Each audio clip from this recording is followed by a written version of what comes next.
So, welcome to JG's Fight Talk, and with me now, I've got Carlos Hernandez. How you doing, Carlos? I'm fine. Thank you very much for having me on your show. Oh, honestly, it's an absolute privilege to have you on. Um, a boxer of your magnitude, when you look at your resume, it's ridiculous. I'm not going to lie. And you look at it: 52 fights, 43 wins, one draw, 24 knockouts. Incredible. Yeah, that. Thank you. It was a long career, uh, but I made the best of it, and thank God I was champion of the world, and I became the first champion of my country in any sport. Yeah, I think when you go through your resume and you look at what you did and the people you faced along the way, you never turned down a big fight. You never it was none of this like we see today. You can see a bit of ducking here and there or different routes.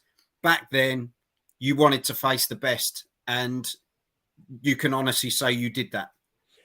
Yeah, absolutely. Although I didn't get to face some of the guys that were still in my weight category, like Gotti. Gotti was in there, Gabe Rellis. But although Gabe Rellis was more like at the end of his career, as when I was ascending, but yeah, I did have a lot of great fighters in my time. I think it was one of the last great times of boxing. I mean, right now I think you have really good fighters that just fought, but I think it's very hard to get fights like that, and it's sad, with all the politics involved. But yeah, I thank God I fought a lot of the great fighters. Never been stopped. It was not that I wanted to. Obviously I don't want to get stopped, but I wanted to always win, and I just try to give it my best in every freaking fight. Yeah, no, 100%. And it's mad to think your debut was January 1992. It must seem ages ago. Yeah, it does. I mean, my gosh, it was actually on my birthday, and I was like, I just turned 21 years old, and it was kind of like a rude awakening as well, because I got ready for that fight like in a couple of weeks. I just was like, you know what, I'm just gonna turn pro. The hell with it, let's do it. And I saw the guy I was fighting. I was like, oh my god, I'm gonna fight this Mexican guy. He looks like a poor guy, like he's a bum or something. I got to take care of this guy. And so I it was a 4 rounder. I threw every punch I could the first 2 rounds. Then the last 2 rounds, I was dead tired, and the guy came back, and so it was a tie. Thank God it was. And after that, I strung 20 21 straight wins. Yeah. It was actually 22, just Oh, to okay, let you know, 22. which Oh, is thank you. incredible to think some people don't even get that in a career. And Yeah. you go on to do what you did. And that took you right up to, I think your first loss, wasn't it? September 95, which was on a split decision as well, wasn't it? Yes, it was. It was actually a really good fight. I think it could have gone. It could have even been a draw. I mean, the guy was just a lot hard worker. He's a workhorse. The thing was, I just I felt like I couldn't get off. His timing was there, and mine was just a little bit off because of his work rate, and I wasn't able to adjust at that time. I didn't have the corner to really guide me through that. But it was at the end, it was on me. I didn't win the fight. I lost my first fight, and it was really a shocker to me, because I was very confident that I would knock this guy out, or at least win the fight, and thinking I possibly didn't win the fight, but at least I drew. And since I didn't get the fight, I didn't get the win. I had to sit out for a bit, and I remember. I don't know if you remember the fighter Jorge Maromero Paez, the Yeah. crown prince of boxing. Well, he gave me a beer after the fight, and he said, "Forget it, you'll come back. You just drink a beer." I was like, As you do. I was like, all right, I'll do it, whatever. And but I was depressed. I was feeling pretty low. But at the end of the day, it was a learning experience. Do you feel you learned more in that fight than the first, say, 23? Oh yeah, yeah, definitely, definitely. I learned to create, yeah, in different ways. I learned on how to create room.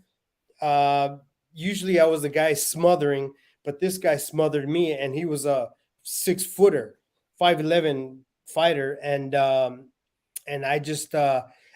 felt like I didn't have the room. His work rate was on top. I just waited too long, and I learned how to lose.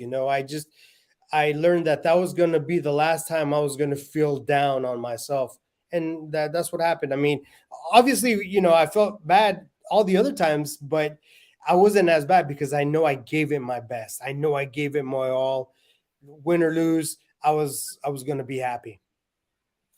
And I think that shows, doesn't it? Because off the back of that, you went and got 4 wins before you then got your first world title shot, That's true. That's correct. which just shows that, like, what you learned in that fight, you obviously, because some people, they can get that first loss, and that can be a real tough time to try. It decides what sort of fight you are, doesn't it? Whether you're going to pick yourself up. Absolutely, and a lot of it is emotional and psychological. And so at that time, my wife, my ex-wife, she was a psychologist, a sports psychologist, and you really helped me and guided me to get through that and steer that and channel that anger and that negative energy into something positive. And that's what I try to do every time I got out to lace my shoes to go run and visualize how I'm going to take care of my opponent. Yeah, yeah. Well, what an ex-wife. There's not many people that can say that. Yeah, I know, right? Yeah, that's so true. She was a great partner. She was also my manager. So she Oh became my wow. manager after the Gennaro Chicanito Hernandez fight. After that, she became my manager in my for my career. Yeah, yeah. Because you think that was your next big fight, wasn't it, for the WBC? That's when I fought against. Then I fought against after Gennaro. After I fought Gennaro, um, Veronica became my manager, and with the help of an agent, which was Robert Middleman, and so we connected. We did what we had to do. We That's when we got the Mayweather fight. And I think this is the amazing thing when you go through your boxing career. Every time you've had that defeat or that setback, you learn and then you come back again. Because after the Gennaro fight, you went on and got 8 wins before you had your second world title fight. And I think that's the message to people coming into the sport now, isn't it? The youngsters coming through is that the defeat doesn't define, it doesn't spell the end. It determines what you do next and how strong you are and the people you've got around you. And you just show that time and time again. And as Thank you were you. saying, Mayweather, like, what a fight to step into. I think he was what, 24, 25-0 at the time. I think it was. I want to say 26-0. Okay, sorry. No, no, I I think, was but one out. you're right. But I just I don't know. I think it was 26-0. Yeah, yeah. And Well, how did I you knew I feel was. going into that? That must You, have I, been. I knew I was going into the Lions Den. I knew it, but I was a different kind of machine.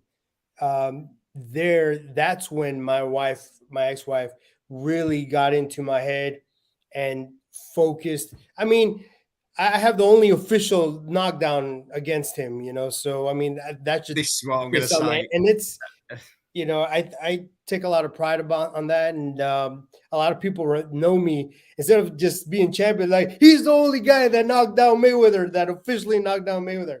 Well, I didn't knock him down, but he took a knee, so that I'll take that. Hang on, for a second here. Let's just go back. I like how you go, I didn't knock him down, he took a knee. No one made Mayweather take a knee. Yeah, exactly. This shows you the relentless pressure and the boxing ability that you had.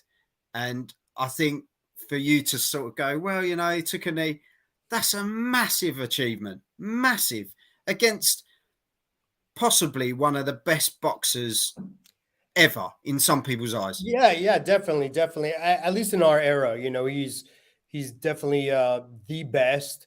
I have to admit. At that time, I grew up. I grew up with boxing kind of late in my life, and but how I learned, how I felt like helped me was sparring champions. I mean, when I was a Yeah, teenager, I mean, I didn't have any amateur fights, but I was sparring with world champions. So that's how I got my experience. And at that time, I was sparring with Shane Mosley, and oh wow, I mean, Shane Mosley was to me the greatest fighter I've ever laced gloves on at that time, and this guy was just amazing. And I wanted to emulate that kind of work ethic. That maybe not the same style, but I always wanted to be like him because he was just so good. But once I fought Mayweather, I was like, wow, this Mayweather's different. Mayweather's different from Shane. Shane is great, and he'll always be one of the greats. But the thing about Mayweather, and I used to be Roger Mayweather's sparring partner when he fought Chavez. So I was one of his sparring partners, and I felt confident that I would get through that roll, that shoulder roll. And so the only thing I needed to watch out for was like that uppercut. yeah, And and I think more than anything, Floyd has mastered the shoulder roll where he was able to just touch and move and just I mean you can't really get a clear shot on him. But yeah. if you look at his fight with me, I gave him a bloody lip. I made his nose bleed, maybe a little nick. I'm not sure, but I landed, so I was pretty happy about that. I bet you remember that fight clear as day, like it Yeah, was yeah, yesterday. definitely. That's like the fight that is most memorable for me, for my country, and for my people. It was very, very. It was an emotional one as well because they were actually doing a documentary on me on my getting ready for a big fight and for a big fight for El Salvador because El Salvador has no boxing, and so but we've just been through civil war, through the gang problem, and the just the violence in that country. Then you have earthquakes happening, so there's always turmoil in that country. So I always had to.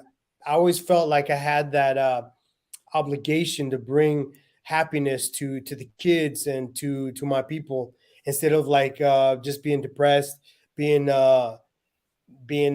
just feeling bad that our country never does anything right. Everything is bad about our country.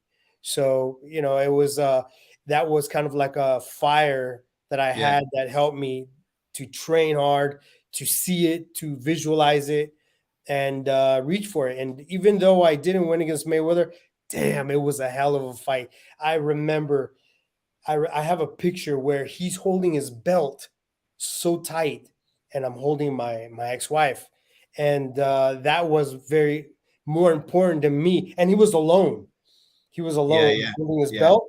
He was alone holding his belt, and I was with my ex-wife. So it just felt more like this is way more important to me than that belt. yeah. It was more that I gave everything, that it's real, it's authentic.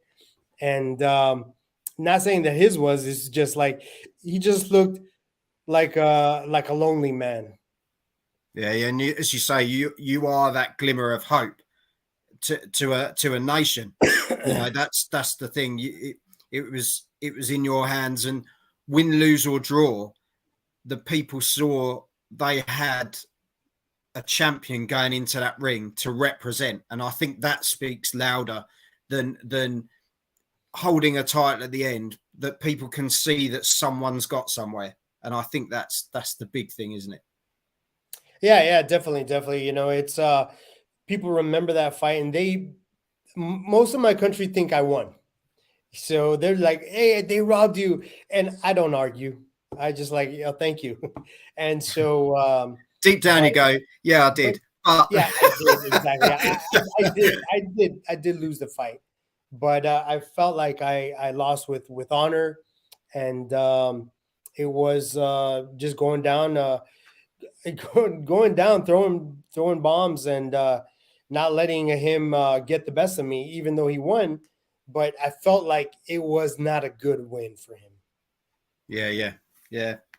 Well, you then bounced back again on September 2001 when you captured the WBC Latino Super Featherweight title. Then had another 3 wins after that before, let me get it right, was it David Santos? Correct. On February 2003. And that was your crowning glory. Most definitely. It was an unforgettable moment. Imagine, I mean, I think one of the few fighters in the world who's had the president of their country be at ringside. Have Roberto Duran and Alexis Arguello, because they were my special invites. They came to be with me and support me because it was a puro Central American affair, and for then the crowd to be there. It was like, listen to me. The card is Cotto's on the card. Juan Manuel Marquez, Mantecas Medina, Cesar Bazan. Those guys are world champions, great names. But I had the crowd. The crowd was there for me. I had like 5 to 6 bus loads from Los Angeles to Vegas to of Salvadorians with their flags to go support me. And that must have just been, I know you just spoke about the Mayweather fight with so much passion, but this is like to be the IBF world champion. That's Absolutely. I mean, yeah, it was a very big and beautiful experience, and it's funny that you were still talking about this. I mean, some guy that I don't know, but we're friends on Facebook. He sends me a picture shot of his. It's like what do you call it? It's like Google Maps, right. and he shows me a picture of my street, and he was like, "Just wanted to see. This is cool. Congratulations." I didn't know you had a street. And I was like, "Yeah, yeah. There's a street after me. So there's an arena after me." So, I mean, winning the world title opened a lot of doors for me in my country, and so I've just been blessed. And but at the end, it's been real. It hasn't been fake. It's been hard. It was hard. I grew up in LA, born and raised in LA, but from Salvadoran parents, and but I represent El Salvador and America, but the United States. But the thing was, it was a hard life. I mean, we weren't rich. We were struggling. It was a hard upbringing. Growing up around gangs, it wasn't easy.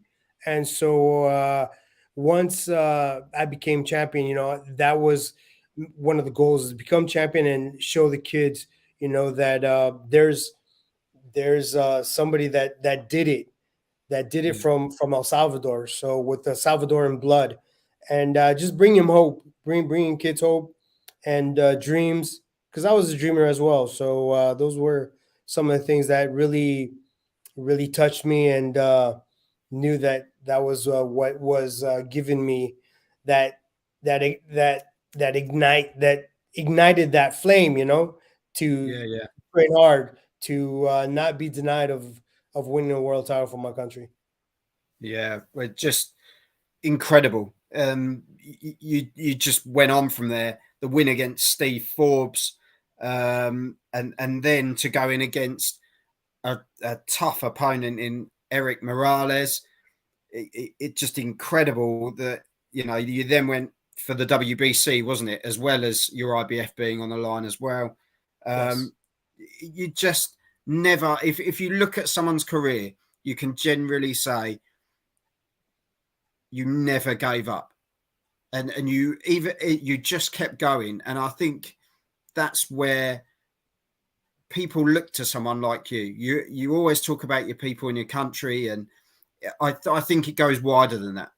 I think boxing fans and people worldwide look at you and go, "What a guy! This guy just went to war, and he was determined to be a world champion, and he got there. And when he was, he continued to push." And I think that's the important thing. You never wanted to settle. You just continually pushed to be the best that you could be, and you did that right up until what, 2009. It just incredible career. And you're such a modest guy, and as a boxing fan, I can only say, it's a utter privilege to have Thank you. someone like you on my channel, because it's just rare to even see records like this these days, let alone to be in the presence of someone who's been there and done it and still shines on in history, because that's where you sit in the history books, and no one can deny that.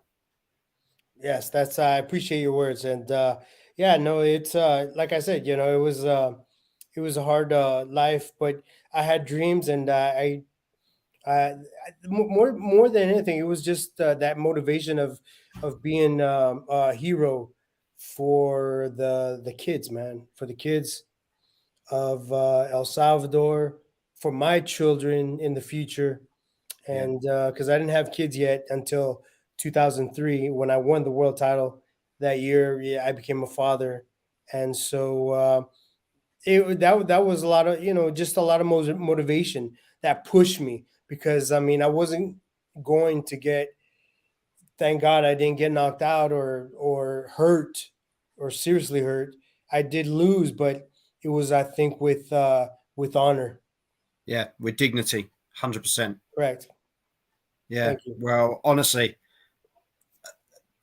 I I have no words to say. Honestly, when you just look at someone's career, I could bang on about it the whole time, but you just show your absolute metal, as we say over here. You just show how tough you are, and to go 22 fights unbeaten, pretty much at the start of your career, to then have that loss and then build again, loss, build again, and you never gave up. Where at times people don't get those opportunities again, but you work so hard to get yourself in the position to have that opportunity again, and to be IBF world champion. Well, I take my hat off to you, Carlos. Thank That's you. all I can say, my friend. Yeah, thank Yeah, you, my just friend. Thank you. incredible. Thank you so much. Who are the guys now? Before I let you go, who are the guys now for you that you love to fight? Being a boxing fan yourself, Who would I want to fight now?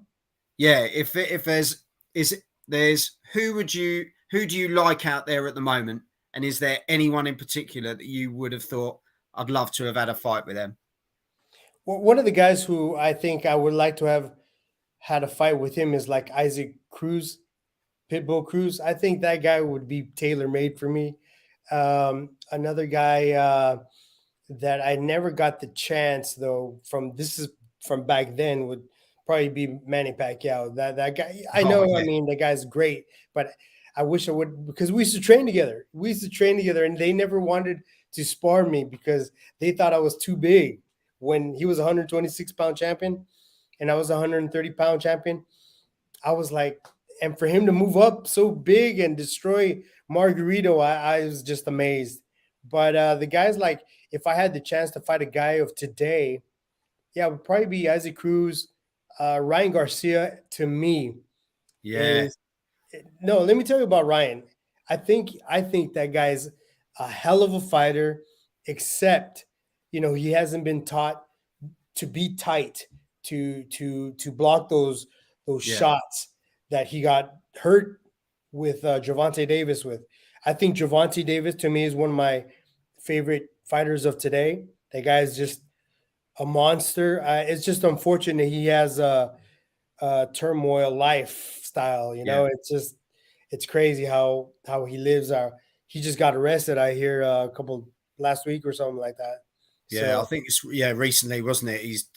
He just seems to fall into the trap, unfortunately, doesn't he? And yeah, exactly. I mean, it's crazy because he could be so strong in the ring, but so weak outside. And that's one thing, I've try to learn in life is, I could be strong in the ring and in training, but you have to be stronger outside, man. And you can't fall into those traps, those silly traps where people want to hurt you, and you have to win those battles.